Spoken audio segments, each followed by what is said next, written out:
আসসালামু আলাইকুম। কি অবস্থা সবার?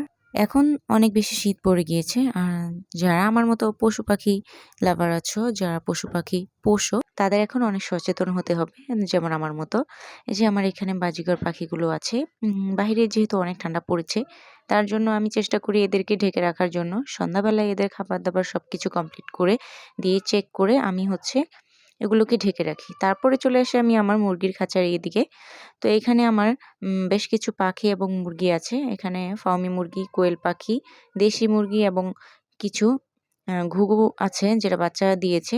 তো আমি কি করি এগুলোকে খুব সুন্দর করে ঢেকে রাখি। সন্ধ্যাবেলাতে এগুলোকে খাবার-দাবার দিয়ে খুব ভালো করে এই যে একটা রেডিমেড কম্বল আছে খুবই কম প্রাইসের মধ্যে আপনারা পেয়ে যাবেন। এই কম্বলগুলো দিয়ে আমি খুব সুন্দর করে ঢেকে রাখি যাতে ওদের ঠান্ডা না লাগে। এখানে একটা হচ্ছে মুরগি আছে। তো সবাইকে খুব সুন্দরভাবে এভাবেই আমি টেক কেয়ার করি। আপনারাও চাইলে এভাবেই ঢেকে রাখতে পারেন।